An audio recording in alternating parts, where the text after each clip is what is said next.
Ya, shalom, saudara-saudaraku yang paling dikasihi, paling dicintai, paling disayangi oleh Tuhan Yesus. Shalom.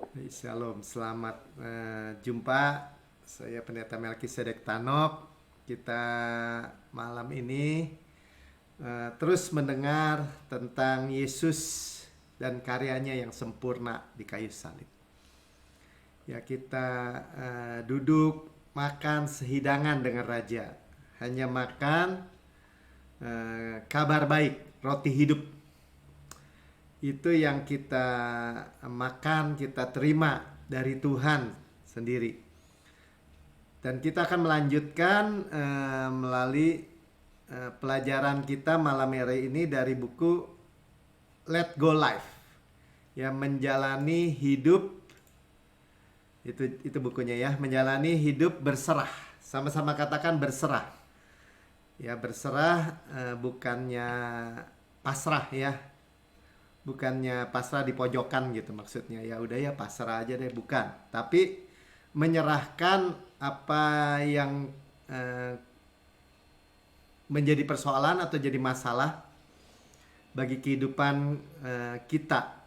Ya, menyerahkan kepada Tuhan.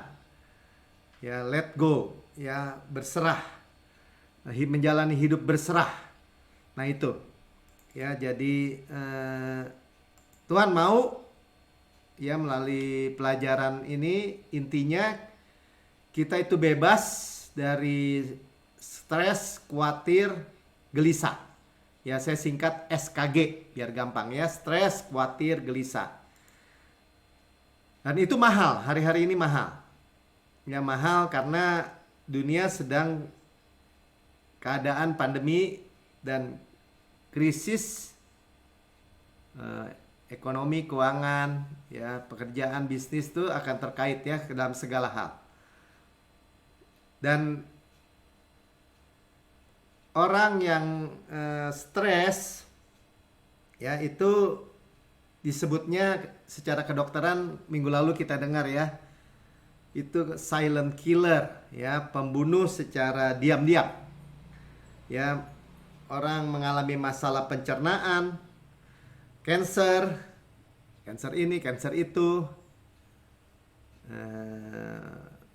Tadi ada orang cancer prostat katanya ya, atau cancer apa ya, hal-hal pertumbuhan yang nggak semestinya, sistem kekebalan tubuh yang lemah, alergi, ini dan itu, melemahkan, membuat orang juga merusak diri dengan kebiasaan-kebiasaan buruk. Ada orang stres menjadi makan berlebih, bulimia misalnya, insomnia, nggak bisa tidur, atau hidup dengan kecanduan, ya, kecanduan narkoba, alkohol, bahkan ya hal-hal yang sederhana juga, gadget, TV mungkin ya, pornografi, dan banyak menghasilkan keputusan-keputusan yang irasional, ya, nggak masuk akal, depresi, immoral. Nah, sebenarnya minggu lalu juga kita sudah dengar, ya, ketika kita menjalani hidup berserah, ada tindakan yang paling, ya saya sebut paling dahsyat sebenarnya ya, yang dapat kita perbuat adalah menyerahkan atau melempar khawatir atau persoalan itu ke dalam tangan Tuhan ya, artinya kepada Tuhan lah.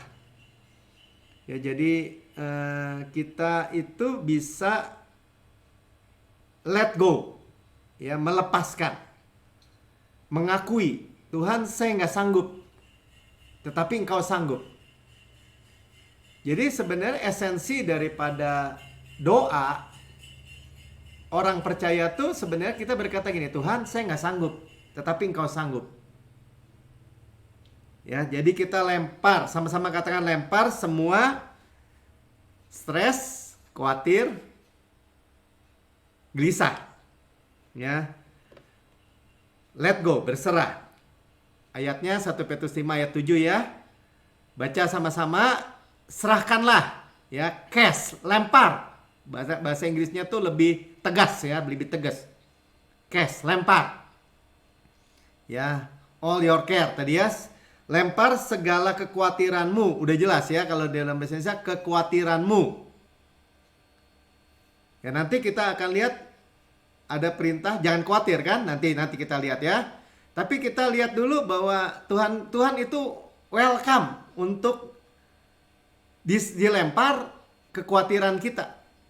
Nah, sebab dia bilang ya, atau alasannya dia yang memelihara atau dia yang cares, dia yang mempedulikan kita.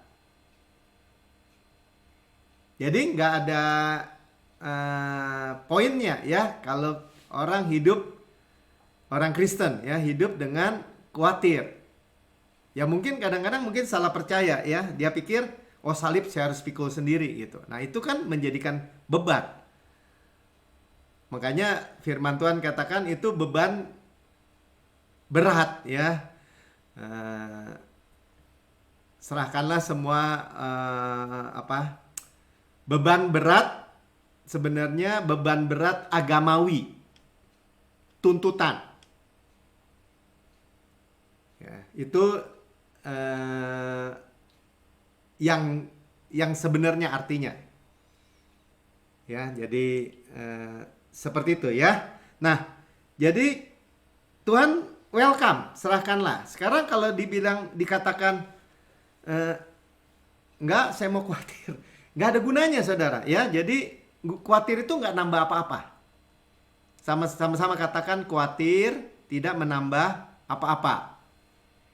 Coba kita lihat ayatnya ya, dalam Lukas 12 ayat 25. Ini pertanyaan retoris. Ya, pertanyaannya nggak perlu dijawab sebenarnya. Cuman menegaskan ya, siapa di antara kamu, Tuhan nanya, siapa sih di antara kamu yang karena kekhawatirannya dapat menambah sehasta saja pada jalan hidupnya. Bisa selangkah aja. Sehasta tuh 23 cm, selangkah ya. Selangkah gitu. Kalau kita ngelangkah ya kurang lebih segitu. Ya, sejengkal sebenarnya ya, tapi ya selangkah. Mungkin sejengkal ya lebih pendek lagi dari selangkah ya, setengah langkah atau seperempat langkah. Jadi kan tentu jawabannya nggak ada kan? Makanya saya bilang tadi pertanyaan retoris. Jadinya stres, khawatir, gelisah itu tidak mengubah apapun. Jadi kalau ada orang ya mungkin motivator, mungkin orang-orang secara dunia, oh nggak bisa Pak Melki, kalau nggak stres dia nggak kerja, atau dia nggak, kalau nggak di pressure gitu nggak kerja. Ada kan orang-orang gini, kenapa sih deadliners gitu? Deadliners apa dateliners ya? Ya sama aja. Ya, deadliners itu orang yang biasanya kerjanya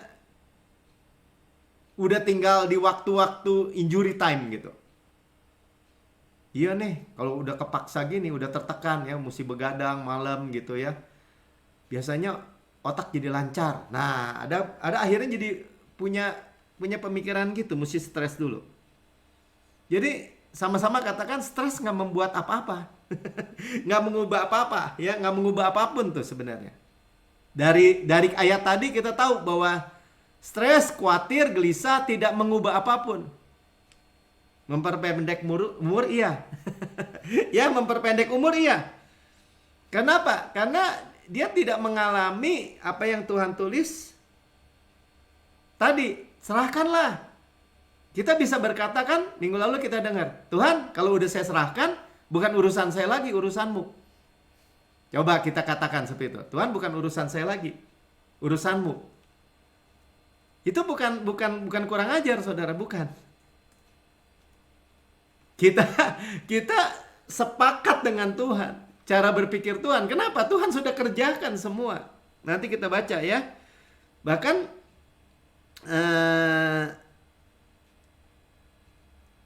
stres itu tadi kan ditanyakan, jangan khawatir katanya. Jangan khawatir, kekhawatiran nggak nambah sejengkal. Ya, jangan khawatir. Terus kekhawatiran juga sebenarnya memencet supply. Nah, kita kan bicara sebagai kita percaya sepenuhnya kasih karunia murni. Sebenarnya kita percaya apa? Percaya bahwa supply-nya tuh jalan terus dari Tuhan. Kita ini di bawah surga yang terbuka. Kita ini berjalan, hidup berjalan di bawah surga yang terbuka. Amin. Ya, ada pipa emas dengan minyak emas yang terus mengalir dalam kehidupan kita.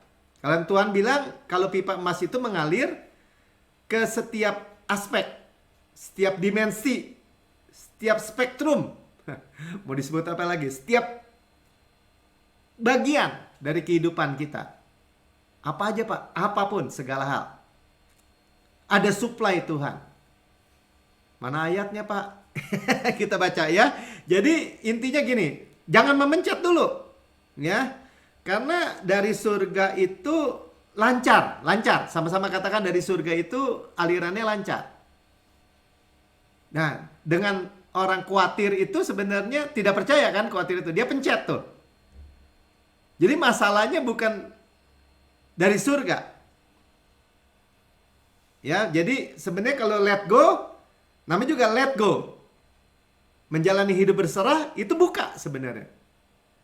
Coba kita lihat Zakaria 4 ayat 12. Tadi Mika udah buka ya. Untuk kedua kalinya berbicaralah aku kepadanya, apakah arti kedua dahan pohon zaitun yang di samping kedua pipa emas yang menyalurkan cairan emas dari atasnya? Itu ya, Zakaria belum ngerti ya pada zaman itu. Sekarang kita tahu.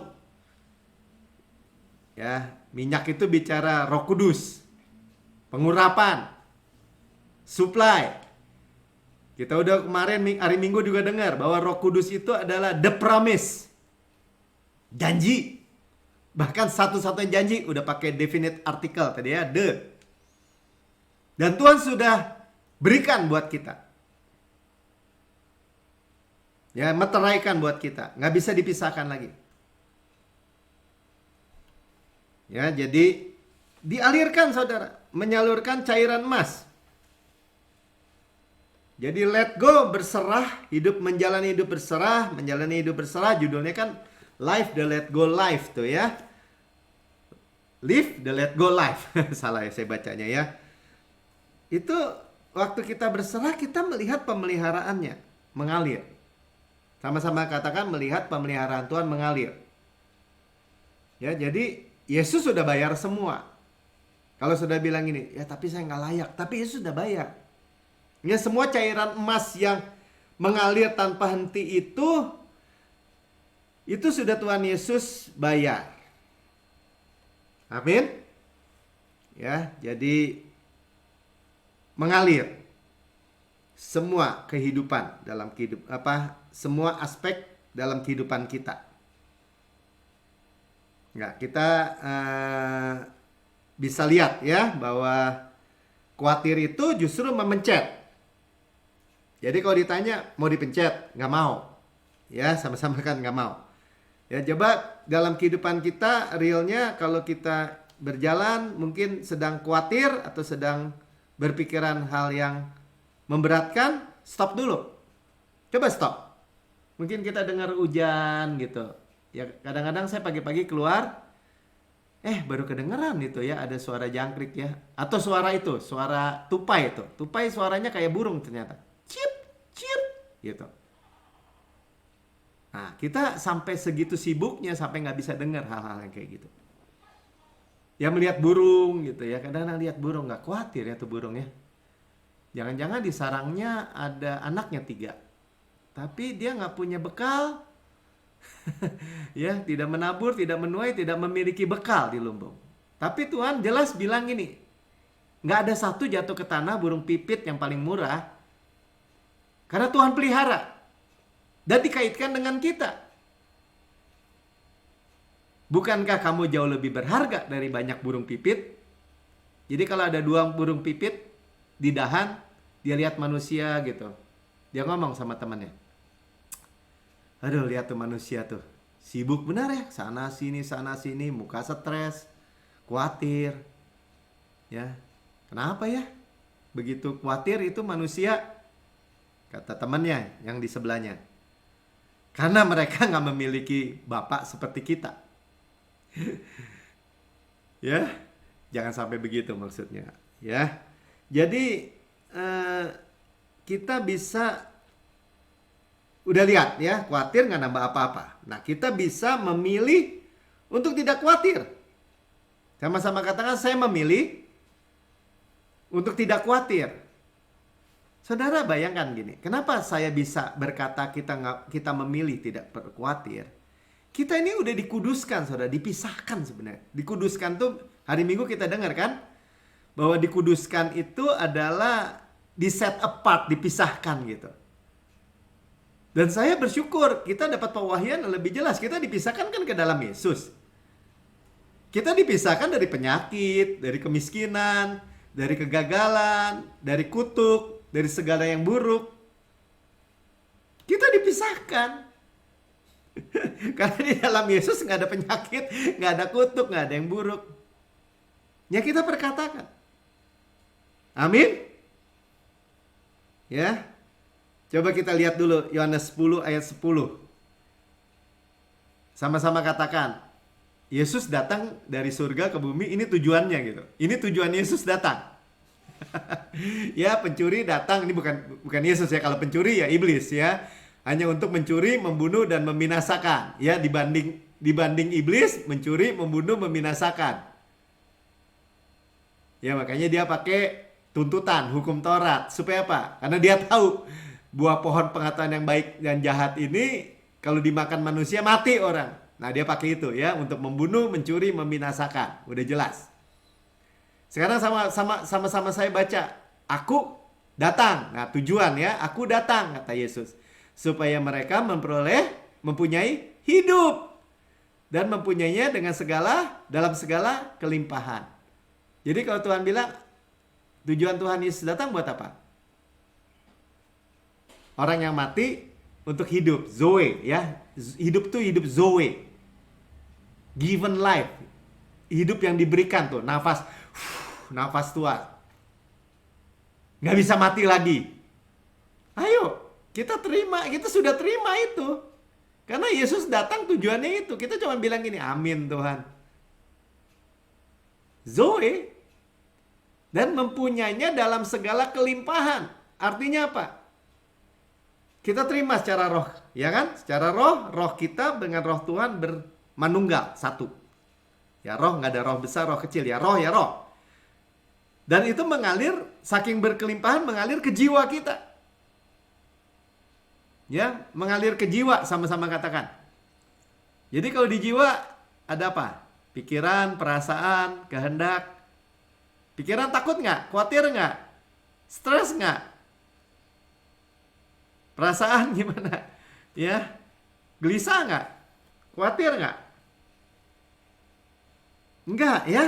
Jadi kita memilih nih. Sekarang memilih tujuan. Jadi sama-sama kita bisa berkata gini. Setuju Tuhan, saya sama-sama tujuan dengan Kau. Yesus datang supaya saya beroleh hidup. Zoe. Dan memperolehnya dengan segala kelimpahan. Ke jiwa saya, ke tubuh saya juga. Makanya tubuh saudara sehat-sehat dan baik-baik saja. Yang percaya dan mau katakan amin. Amin. Ya, itu pilihan saudara. Pilih untuk tidak khawatir. Karena khawatir tadi udah dengar memencet aliran. Ya, kita pilih hidup dan berkat. Sama-sama katakan, saya pilih hidup dan berkat.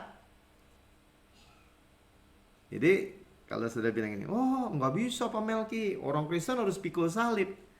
Saya bilang saya nggak mau, salib itu bukan berkat, salib itu kutuk. Ayatnya bilang begitu, ya. Dan salib saya sudah dipikul Yesus. Roma 6 ayat 6, Galatia 2 ayat 19 bagian B. Aku telah disalib bersama Kristus gitu. Jadi kalau orang bilang ini, mau pendeta pangkat berapa juga, atau hamba Tuhan sesenior apa juga, oh nggak bisa, kamu harus pikul salib. Nggak mau, saya bilang gitu. Kenapa? Ya salib saya udah dipikul Yesus. Yang pertama. Kedua, Tuhan bilang, mari kepadaku yang letih lesu dan berbeban berat karena hukum Taurat. Jadi salib tuh. Ya. Jadi agama.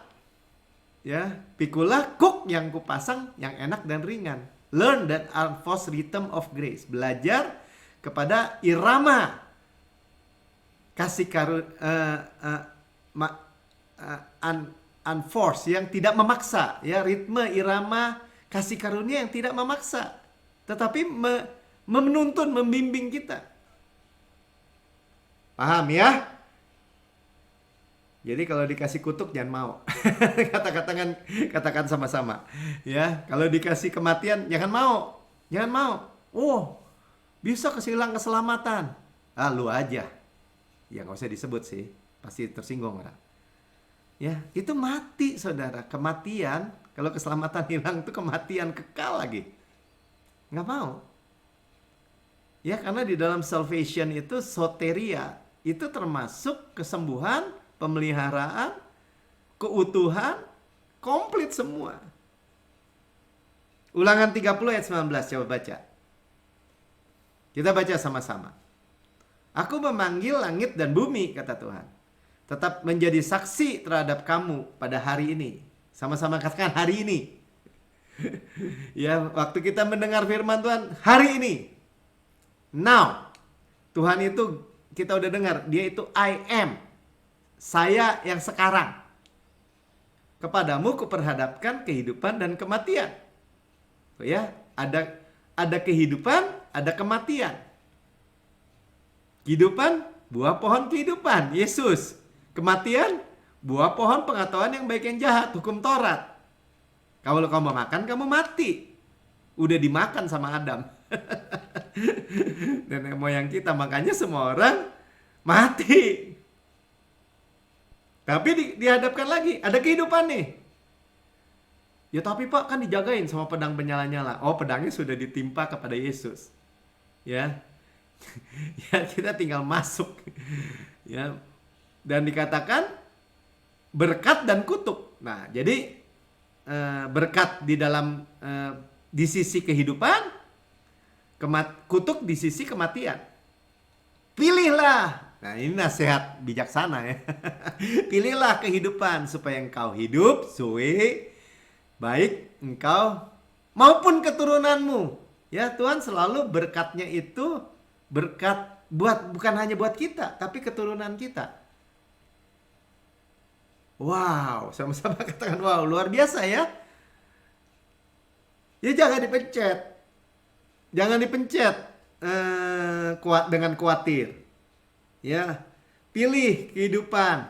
Sama-sama Tuhan, tujuanmu supaya saya hidup dan berinya dengan segala kelimpahan. Amin. Saya terima Tuhan. Ya, bahkan kalaupun oke, kita lihat dulu ya buktinya lagi. Yohanes 10 tadi ayat 11-nya kan. Lanjutnya kan dikatakan gini, akulah gembala yang baik. Tuh ya. Gembala yang baik memberikan nyawanya bagi domba-dombanya. Berarti dia sudah mati, udah memberikan nyawanya, sudah mati supaya kita hidup. Sama-sama katakan, Yesus telah mati buat saya supaya saya hidup. Yesus sudah bayar lunas semua. Ya, tadi minyak emas dari pipa emas, ya. Dan kita memilih untuk tidak khawatir. Ya.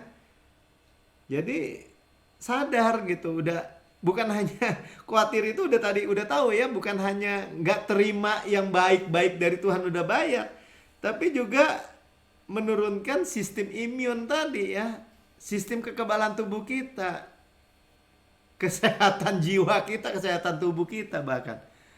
Ya, tapi itu ilmu kedokteran dan udah membuktikan bahwa stres itu adalah silent killer. Dan kita punya solusinya yang begitu mudah. Amin. Ya, jadi sekali lagi sama-sama katakan, saya memilih untuk tidak khawatir. Ya, Filipi 4 ayat 6. Ya, makanya sekali lagi, jangan khawatir ya. Janganlah hendaknya mau khawatir tentang apapun juga tuh. Sama-sama katakan apapun juga. Jadi nggak usah bilang gini, ya tapi kalau yang ini mah Tuhan nggak urusin. Enggak, apapun juga. Tetapi nyatakanlah dalam segala hal keinginanmu kepada Allah dalam doa dan permohonan dengan ucapan syukur. Udah kita bisa lempar. Ya Tuhan, terus terima. Tuhan, saya terima pemeliharaanmu.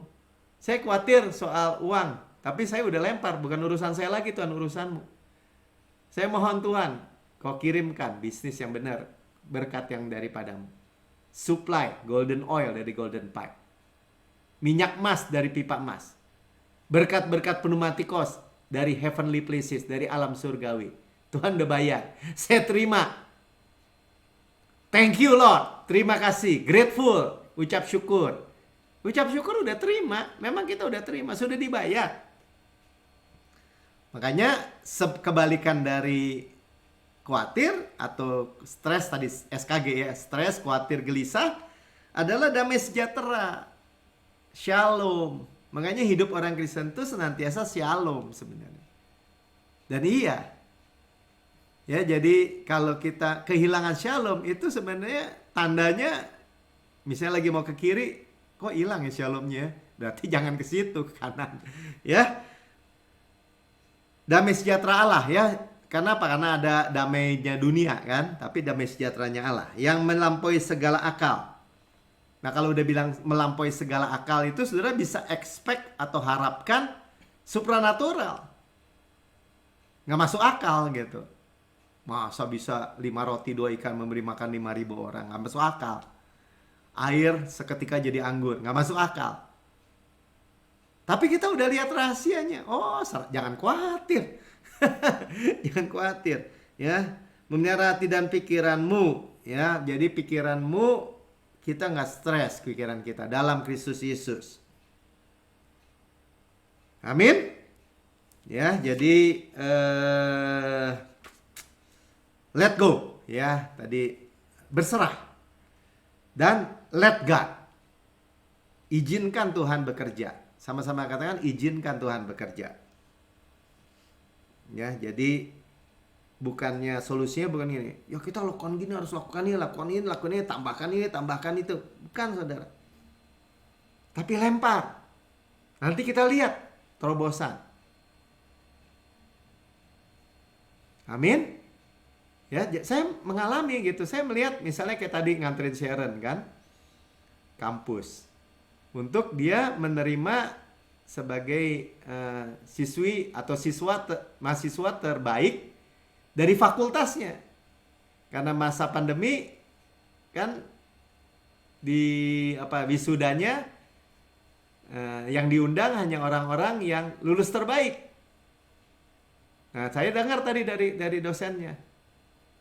Sebenarnya ada yang protes nih ketika Sharon dipanggil untuk menjadi mewakili Fakultas Seni Rupa dan Desain. Ada yang protes dari jurusan lain ya, DKV. Dan kalau Sharon IPK-nya 3,9, dia merasa 3,93 gitu. Dan di situ saya dengar kenapa fakultas atau seluruh itu kan bukan hanya fakultas itu, seluruh sidang itu menerima yang Sharon yang menjadi mahasiswa terbaik tahun ini. Bukan karena hanya nilainya yang baik, dia juga dinilai sikapnya, dinilai kegiatannya, aktivitasnya di kampus.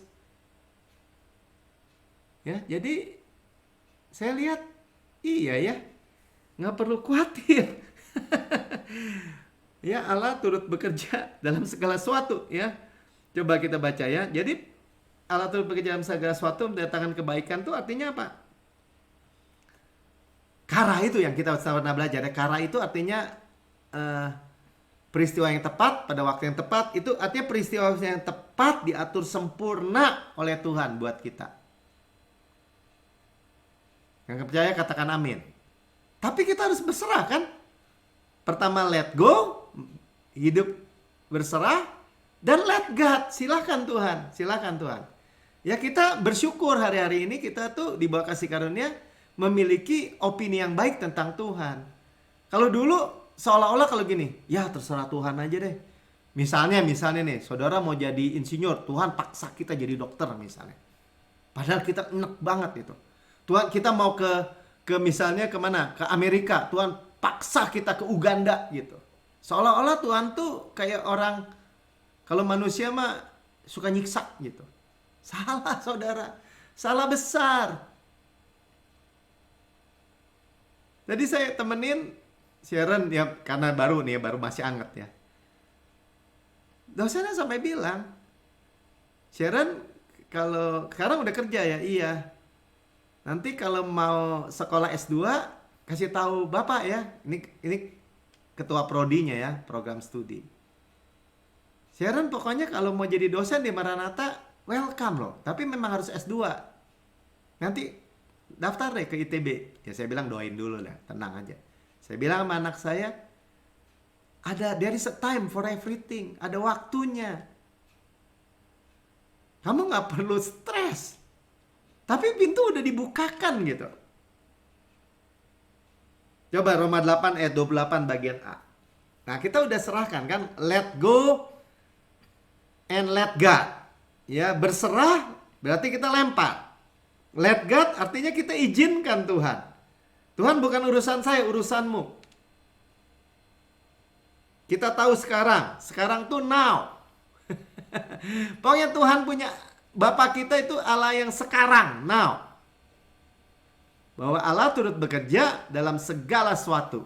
Sama-sama katakan segala sesuatu. Ya, Tuhan tuh absolut mutlak ya, selalu all, segala, semua. Jangan dikurang-kurangin saudara. Ya, kadang-kadang orang Kristen tuh hanya ditipu aja sama mafia-mafia agama atau sama tipu muslihat iblis. Dikurang-kurangin gitu. Dan terus ngerasa ngerugiin Tuhan. Enggak. Ya jangan mau dikurang-kurangin. Ya, segala sesuatu untuk mendatangkan kebaikan. Makanya tadi saya bilang peristiwa-peristiwa yang tepat diatur sempurna oleh Tuhan untuk kita. Bagi mereka yang mengasihi dia. Tuhan Pak mengasihi dia syarat. Tenang aja saudara. Saudara diberi kasih oleh Tuhan. Sehingga Tuhan, saudara bisa mengasihi dia. Tetap suplainya dari Tuhan. Ya, jadi terakhir ya, bahwa dia mengerjakan saudara. Kalau kita memberikan, Tuhan, kau yang kita berkata, Tuhan bukan urusan saya. Tuhan saya nggak sanggup, tapi engkau sanggup. Tuhan bukan urusan saya, tapi urusanmu. Coba bilang, ayo sama-sama lah. Tuhan saya nggak sanggup, tetapi engkau sanggup. Saudara lempar masalah saudara. Lempar masalah apa? Masalah kesehatan, masalah keuangan. Saya lempar Tuhan kepadamu. Saya terima pemeliharaanmu. Kan saya nggak sanggup, tapi engkau sanggup. Jangan lupa itunya. Kalau pasrah gini, Tuhan saya nggak sanggup lagi deh, mati aja deh Tuhan. Tuhan cabut aja deh nyawa saya. Itu pasrah namanya. Dan Tuhan seolah-olah jadi malaikat pencabut nyawa. Bukan saudara. Tadi kita udah baca bahwa Tuhan Yesus datang memberi hidup, bukan malaikat pencabut nyawa. Bukan. Ya. Dan berkata, Tuhan bukan urusan saya, urusanmu. Simpel sekali kehidupan ini sebenarnya. Karena Yesus sudah kerjakan sempurna, kita udah dengar. Sudah selesai. Sama-sama katakan sudah selesai. Filipi 2 ayat 13. Ya, karena Allah yang mengerjakan di dalam kamu. Ya, work in. Jadi kalau saudara bilang, harus mengerjakan keselamatan, kerjakan. Work out. Praktek. Karena ada yang work in. Ada yang ngerjakan di dalam diri saudara dan saya. Ya, baik kemauan maupun pekerjaan tuh ya. Baik kemauan maupun pekerjaan. Ya mau saya, Tuhan saya mau. Baik kemauan saya, baik pekerjaan saya. Menurut kerelaanmu. Menurut, bahasa Inggrisnya lebih bagus ya. His good pleasure. Pleasure itu apa? Kesenangan Tuhan yang baik. Amin. Ya makanya itu yang akhirnya yang menyembuhkan diri kita, yang memulihkan semua effortless ya, tanpa susah payah. Amin. Ya sama-sama katakan Tuhan yang kerja. Tuhan yang sudah selesaikan. Bukan urusan saya, urusan Tuhan. Amin. Oke, saya nggak panjang lebarkan sampai sini. Tapi yang di YouTube channel yang mendengar, saudara berkata gini, Tuhan, Pak, saya benar-benar ingin hidup bebas dari stres, khawatir, gelisah. Saya nggak mau lagi hidup dengan ketakutan, kekhawatiran, dan beban berat. Tapi saya belum pernah menerima Yesus sebagai Tuhan dan Juru Selamat pribadi saya.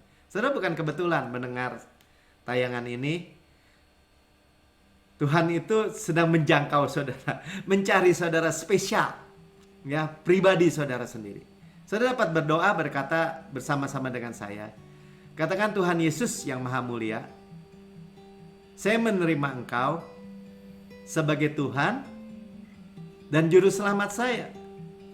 Dengan mulut saya mengaku, dengan hati saya percaya, saya diselamatkan. Saya percaya Engkau telah mati buat saya, dibangkitkan, naik ke surga, duduk di sebelah kanan Allah Bapa, dan mendudukan saya bersama-sama dengan Engkau. Saya sekarang adalah anak-Mu yang paling Engkau cintai, dan Engkau berkenan kepada saya. Saya bebas dari stres, khawatir, dan gelisah.